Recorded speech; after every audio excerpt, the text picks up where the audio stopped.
할렐루야. 옆분 누가 인사하실 때 우리 주님의 사랑을 마음에 품고 살아갑시다 이렇게 인사하실까요? 네.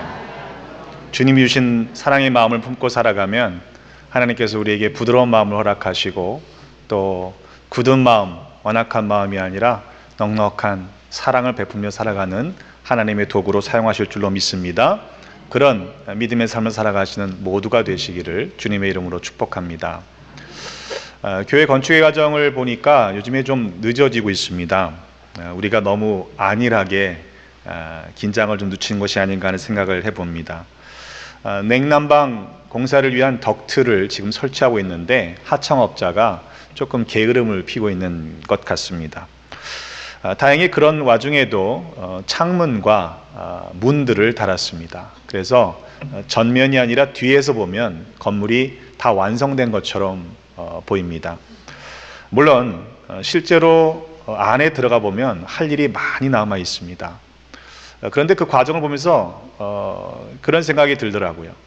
우리가 겉모양은 다 된 것처럼 보이지만 실제 그 속은 그렇지 않은 모습을 보면서 혹시라도 우리의 믿음의 모습은 그런 것이 아닌가 하는 생각을 해보았습니다. 겉사람은 그렇듯한데 속사람은 주님 보시기에 그렇지 못할 수도 있기 때문이지요. 예수님께서는 이런 외식하는 사람들, 바리새인들과 서기관들을 향해서 심한 저주를 퍼부신 적이 있습니다. 화 있을진저 외식하는 서기관들과 바리새인들이여, 회칠한 무덤 같으니 겉으로는 아름답게 보이나 그 안에는 죽은 사람의 뼈와 모든 더러운 것이 가득하도다. 그렇게 말씀하셨습니다. 바라기는 우리 모두의 속사람이 주님 보시기에 거룩하고 순결한 모습으로 살아가시기를 주님의 이름으로 축복합니다. 하나님은 우리의 중심을 보시고 우리를 감찰하시는 분이시기 때문입니다. 바울은 말세에 일어날 일들에 대해서 이렇게 경고하고 있지요. 디모데후서 3장 1절 5절에 보면 너는 이것을 알라. 말세에 고통하는 때가 이르러 사람들이 자기를 사랑하며 돈을 사랑하며 자랑하며 교만하며 비방하며 부모를 거역하며 감사하지 아니하며 거룩하지 아니하며 무정하며 원통함을 풀지 아니하며 모함하며 절제하지 못하며 사나우며 선한 것을 좋아하지 아니하며 배신하며 조급하며 자만하며 쾌락 사랑하기를 하나님 사랑하는 것보다 더하며 경건의 모양은 있으나 경건의 능력은 부인하는 자니 이 같은 자들에게서 네가 돌아서라 이렇게 말씀하고 있습니다. 어쩌면 사도 바울의 경고의 내용을 우리의 삶에 비춰보니 우리가 살아가는 이 시대를 가리키는 것이 아닌가 하는 생각을 하게 됩니다. 교회 건축을 경험하면서 느끼게 되는 것은 이것이 단순히 건축이 아니라 우리들의 영적인 상태와 매우 밀접한 연관이 있다는 생각을 자주 하게 됩니다. 그래서 저는 오늘 문과 관련된 몇 가지의 성경 말씀들을 떠올리다가 오늘 본문의 말씀을 선택했습니다. 오늘 본문의 말씀은 소아시아 7교회에 보낸 편지 중 라오디게아 교회에 주신 말씀입니다. 내가 문 밖에 서서 두드리고 있으니 내 음성을 듣고 문을 열어라 이렇게 말씀하시는 것이죠. 그런데 교회의 모습이 심상치가 않습니다. 주님이 교회를 꾸짖고 계시는 것이죠. 내가 네 행위를 아노니 네가 차지도 아니하고 뜨겁지도 아니하도다. 네가 차든지 뜨겁든지 하기를 원하노라. 네가 이같이 미지근하여 뜨겁지도 아니하고 차지도 아니하니 내 입에서 너를 토하여 버리리라. 미지근한 게 뭐가 문제가 되나요? 제가 처음 템파에 내려왔을 때가 7월 첫째 주였습니다. 엄청 덥더라고요. 그래서 위에서 하던 버릇대로 찬물로 샤워를 하려고 찬물을 딱 틀었는데 찬물이 나오기는커녕 미지근한 물이 나오더라고요. 제가 뭐가 잘못됐나 이리저리 뒤져봐도요, 그냥 미지근한 물이 나오는 거예요. 나중에 알고 보니까 템파에는 수도관이 겨울에 어는 경우가 없기 때문에 수도관 파이프를 매우 지표면 얕게 묻는답니다. 그래서 지열이 그대로 그 파이프에 영향을 줘서 찬물도 미지근하게 데워지는 것이었습니다. 그런데 이제 플로리다에 오래 살다 보니까 더 이상 그 미지근한 물이 미지근하게 느껴지지 않고요, 제법 차게 느껴집니다. 하지만 여전히 그 물은 찬물은 아니죠. 문제는 뭐냐면 제가 미지근한 물을 찬물처럼 느끼고 있다는 거예요. 그래서 미지근한 물임에도 불구하고 차게 느끼고 있는 것을 제가 인식하지 못하는 거죠. 실제는 그 물은 미지근한 물인데도 말입니다. 어떤 면에서 보면 라오디게아의 교회의 모습이 그랬던 것 같습니다.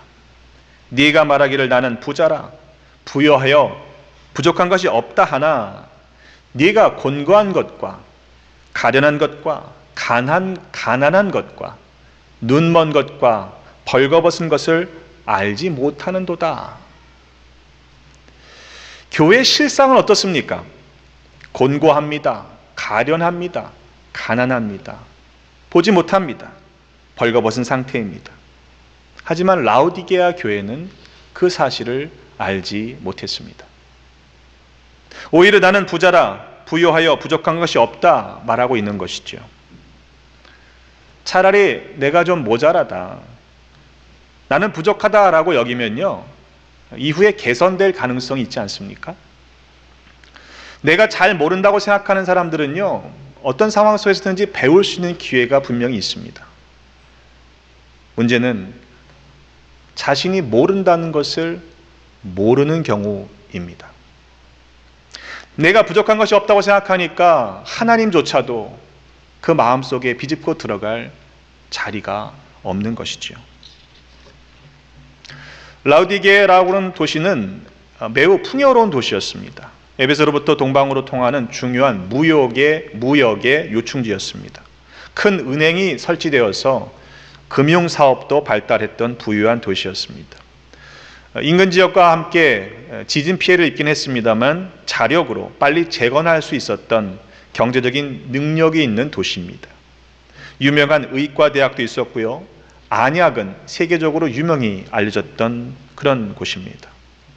그러니까 도시 분위기가 매우 평화롭습니다. 조용합니다. 풍요롭습니다. 그것은 문제가 되지 않죠. 문제는 그러한 도시의 분위기가 교회 안에까지 영향을 주었는데 그것이 부정적인 영향을 주었다는 사실입니다. 교회가 세상을 바꾼 것이 아니라 세상에 의해 교회가 변질되어 갔던 것이죠. 라오디게아 교회는 박해를 받은 적이 없습니다. 이단 사상의 영향을 받거나 시달린 일도 없었습니다. 매우 편안하고 부유했던 도시입니다. 그리고 그러한 교회였습니다. 그래서인지 교인들은 대체로 신앙생활에 열심도 없었고 이 정도면 우린 잘하고 있다라고 생각했죠. 물질적인 풍요, 영적인 태만이 겹쳐져서 신앙생활이 매우 해이해졌던 것입니다. 교인들은 영적인 욕구나 은혜를 갈망하지도 않았습니다. 죄에 대해서 심각하게 여기거나 회개에 대한 절박한 마음도 없었습니다. 풍요 자체가 문제일 수는 없습니다. 그러나 그 풍요가 영적인 상태를 오히려 나태하게 만들 수 있는 요소가 될 수 있다는 것을 우리는 경계해야 할 것입니다. 여러분은 과연 주님께서 우리를 보실 때 어떻게 증거하실까, 어떻게 말씀하실까 생각해 보신 적이 있습니까? 우리 스스로 우리는 이렇다 저렇다 말하고 다니는 것은 실은 중요하지 않습니다. 주님께서 우리를 어떻게 보시느냐가 중요합니다. 혹 우리 가운데 이 정도면 나는 충분히 잘하고 있다고 그냥 안일하게 생각하고 있는 분들은 없습니까? 무슨 헌신이나 봉사를 더 많이 해야 한다고 드리는 말씀이 아닙니다. 우리가 주님 앞에 간다고 하는 것은 그 믿음의 경주는 멈출 수 있는 것이 아니라는 것입니다. 우리가 하나님을 사랑하면 그 사랑은 점점 더 깊어지고 점점 더 풍성해져야 하는 것 아니냐 이 말이죠. 안타까운 현실은 오늘날 많은 사람들이 경계선에서 머무르고 있는 경우가 많습니다. 우리말로는 양다리죠. 이쪽도 저쪽도 아닌 중간에 잘 걸치고 있어서 상황에 따라 위험하면 싹 피할 수 있도록 그것이 안전한 것처럼 여겨지는 경향이 있습니다. 물론 적당한 선에 있으면요, 안전할 수 있을런지 모르겠습니다.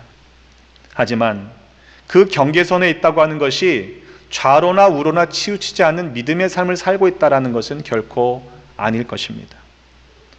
말씀을 대하면 대할수록 하나님께서 원하시는 삶은 매우 분명한 구분이 있다는 것을 깨닫게 됩니다. 오른편과 왼편을 구분하십니다. 양과 염소를 가르십니다. 알곡과 가라지로 분명히 나누어진다는 사실을 우리는 잊지 말아야 합니다. 믿을 것이냐, 안 믿을 것이냐, 선택해야 하는 것이죠. 어떨 때는 믿는 것 같다가도 또 어떨 때는 아닌 것 같기도 한 그것은요, 실은 믿는 것이 아닙니다. 이도 저도 아닌 어정쩡한 신앙생활의 태도를 버려야 할 것입니다. 네가 차든지 더없든지 하라는 말씀은 신앙에 있어서 참 믿음도 있고 더없 믿음도 있다, 그런 말씀은 아닐 것입니다. 그 두 가지가 다 가능한 것이 아니라 차가운 신앙이 아닌 뜨거운 신앙을 갖고 살아가라 라고 말씀하시는 것이지요. 여러분, 뜨거운 가슴을 가지고 우리 하나님을 믿으시기를 주님의 이름으로 부탁을 드립니다. 가슴이 뜨거워져야 돼요. 머리가 뜨거워지면 안 됩니다. 머리가 뜨거워지면 열받아서 뚜껑이 열립니다. 가슴이 뜨거워져야 살아있는 거예요. 신앙생활 할 때 여러분, 심장이, 생각해 보세요. 심장이 식어버리면 그건 죽는 거예요. 우리 신앙생활에 있어서 가슴이 뜨거워지지 않으면 사실은 죽는 겁니다. 성령께서는 우리의 가슴을, 우리의 마음을 격동시키시고 또 감동시키십니다. 하나님께서 우리의 마음을 움직이실 때, 감동시키실 때 여러분 거절하지 마시고 아멘으로 하나님의 그 손길을 수용하고 순종하시기를 주님의 이름으로 부탁을 드립니다. 라오디게아 교회가 나태해진 이유가 있지요. 너무너무 편했던 교회였기 때문입니다. 교회가 편하면 좋은 거 아니냐 생각하실 수 있습니다.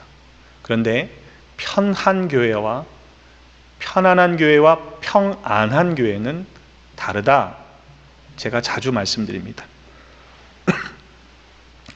하나님께서 쓰시는 살아있는 교회는 편안할 날이 없습니다. 주신 사명을 감당하기 위해서 부지런히 경주하는데 편할 수가 없지요. 주님의 일을 감당하는 교회는 사탄이 끊임없이 공격하기 때문에 편안할 날이 없습니다. 바울이 말하기를 에베소서 6장 12절의 말씀에 우리의 씨름은 혈과 육을 상대하는 것이 아니라고 했습니다. 통치자들과 권세자들과 이 어둠 세상의 주관자들과 하늘에 있는 악의 영들을 상대하는 것이라고 했습니다. 영적인 전쟁 중이라는 말입니다. 전쟁에 임하고 있는 군사들이 편한 것만 따라서 훈련도 받지 아니하고 경계 근무를 하지 않는다면 결국 전쟁에서 지고 말게 될 것입니다. 많은 교회들이 어떻게 하면 교인들을 편안하게 해줄까 실은 고려하는 것이 사실이죠. 예배당을 건축을 해도요, 극장식으로 화려하게 건물을 짓습니다. 최신식 관람용 편안한 의자를 설치합니다. 하지만 개인적으로는 그런 교회가 좋은 교회라고 생각하지는 않습니다. 여러분들 어린 시절을 떠올려 보시면 쿠션도 제대로 없었던 딱딱한 마룻바닥에서 무릎 꿇고 기도하던 그때가 우리의 믿음이 더 뜨겁지 않았던가요? 예배 시간이요, 요즘에는 딱 1시간으로 정해져 있어요. 그렇잖아요. 맞추는 건 아니지만 대부분 1시간 안에 끝내는 예배가 있는 교회가 좋은 교회인가요? 옛날 부흥회는요, 1시간이 뭐예요? 2시간이 뭐예요? 몇 밤을 새서라도 그렇게 뜨거운 말씀들이 이어졌지 않습니까? 그래도 더 말씀을 사모하게 되고 찬송을 불러도 더 찬송을 부르고 싶고 예배당을 떠나지 않고 싶은 교회가 좋은 교회가 아니던가요? 우리의 영혼이 살찔 수가 있다면 실은 불편함도 감수할 수 있어야 하지 않을까요? 불편함은 실은 문제가 되지 말아야 합니다. 왜냐하면 성경은 핍박도 감수해야 한다라고 말씀하고 있기 때문입니다. 바울은 디모데 후서 3장 12절에 말씀하기를 무릇 그리스도 예수 안에서 경건하게 살고자 하는 자는 박해를 받으리라 그랬습니다. 세상의 가치와 타협할 수 없기 때문에 하늘의 가치를 가지고 살아가는 하늘 백성은 세상에서 핍박을 받게 되어 있습니다. 그럼에도 우리가 염려하거나 불안하지 않은 이유는 하나님이 주시는 위로부터의 평안이 있기에 세상에서의 어떠한 핍박이나 환난도 이겨낼 수 있는 것입니다. 세상이 줄 수 없는 하늘의 평안을 얻기 위해서라도 우리는 우리 눈앞에 있는 어떠한 고난과 핍박도 믿음으로 이겨내야 할 것입니다. 바라기는 우리 모두가 어떠한 영적인 전쟁의 상황 속에서도 믿음으로 승리하시기를 주님의 이름으로 축복합니다. 그럼 어떻게 해야 합니까? 오늘 본문의 말씀으로 돌아가 보면 주님께서는 내게 불로 연단한 금을 사라 이렇게 말씀하십니다. 그것은 고난 가운데서 깊어지는 믿음입니다. 뜨거운 불 가운데서 정금으로 나오는 것처럼 비록 힘들고 어려운 과정이 있지만 그 영적인 훈련의 과정을 통해 믿음이 더 순결해져야 한다는 것을 의미합니다. 베드로전서 4장 12절로 13절의 말씀에 보면 사랑하는 자들아 너희를 연단하려고 오는 불시험을 이상한 일 당하는 것 같이 이상한 일로 여기지 말고 오히려 너희가 그리스도의 고난에 참여하는 것으로 즐거워하라 그랬습니다. 왜입니까? 이는 그의 영광을 나타내실 때 너희로 즐거워하고 기뻐하게 하려 함이기 때문이라고 말씀합니다.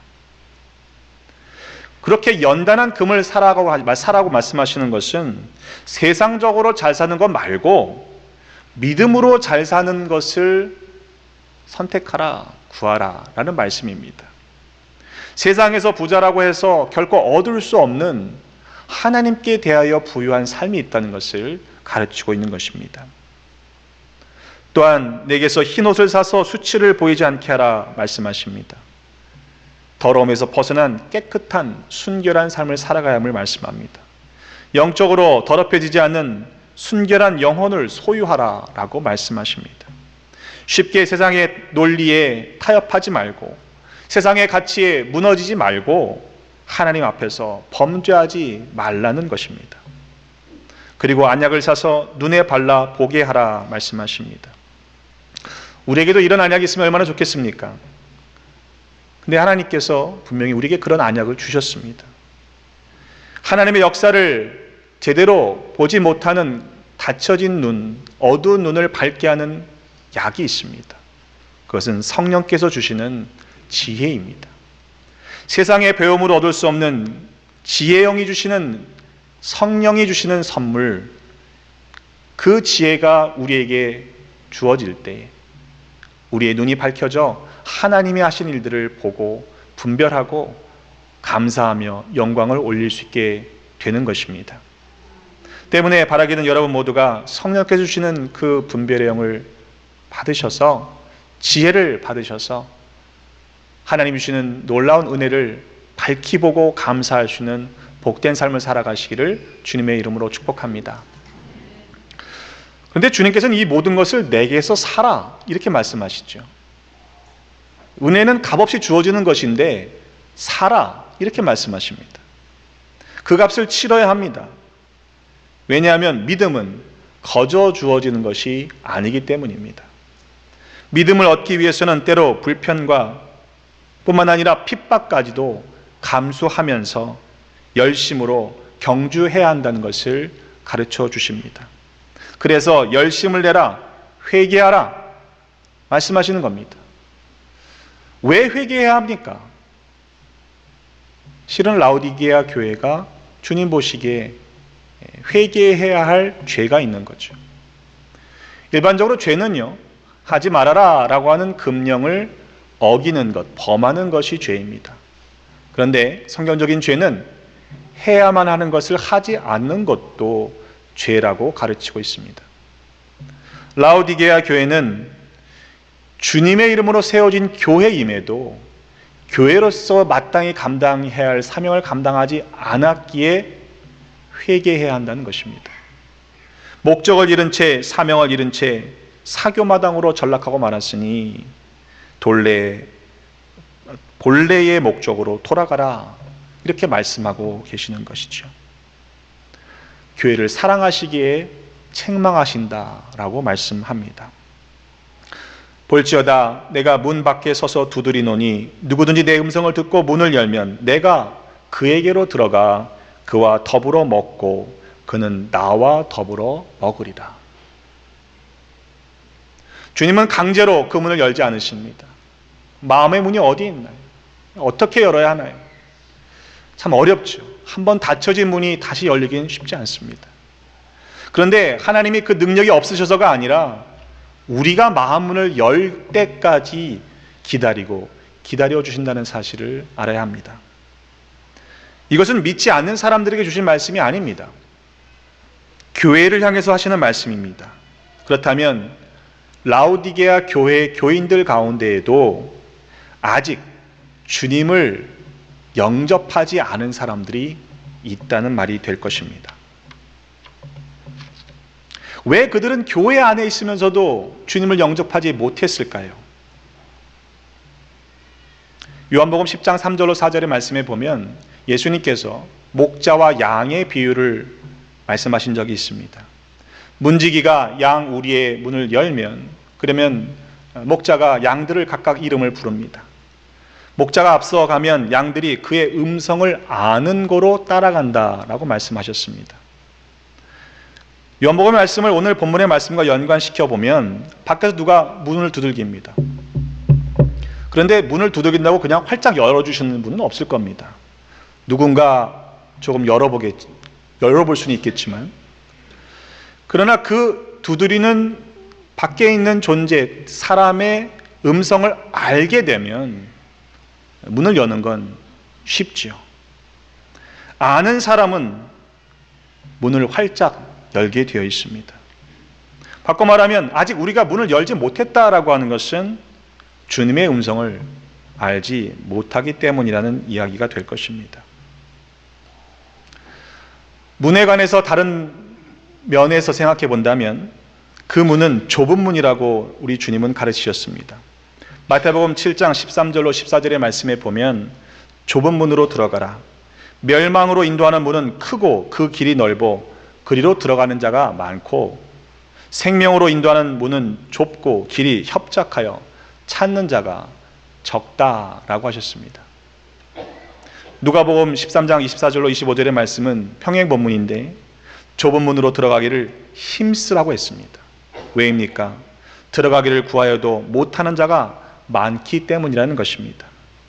집주인이 일어나서 문을 한번 닫은 후에 너희가 밖에 서서 문을 두드리며 주여 열어주소서 하면 그가 대답하여 이르되 나는 너희가 어디에서 온 자인지 알지 못하노라 하리라 라고 분명하게 경고하셨습니다.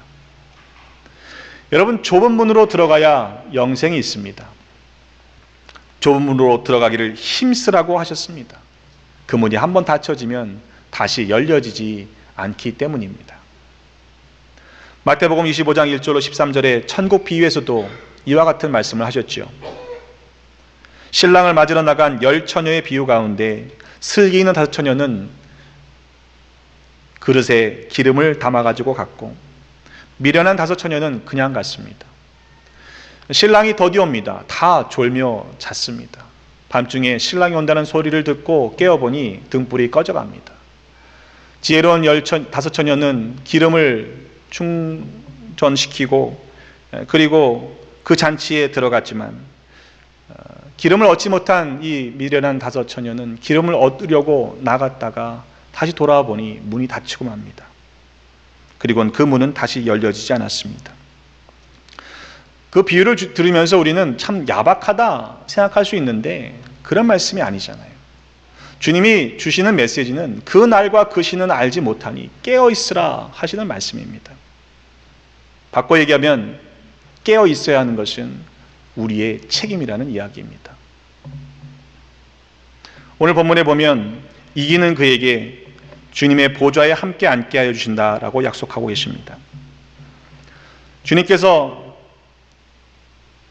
세상에서의 어떤 유혹이나 환난과 핍박을 이겨내는 믿음의 사람들에게 하늘 보좌에 앉아 함께 먹을 수 있는 은혜를 주신다라고 약속하신 것입니다. 참 믿음을 가지고 열심을 내어야 할 이유가 충분하지 않겠습니까? 믿는 하나님의 자녀에게 주시는 이 놀라운 복을 우리 모두가 함께 누려야 하지 않겠습니까? 투자의 귀재라고 알려진 오렌 버핏 회장과의 점심 식사가 경매에 매년 올라옵니다. 작년에는 260만 불이 넘는 가격으로 낙찰이 됐다고 하더군요.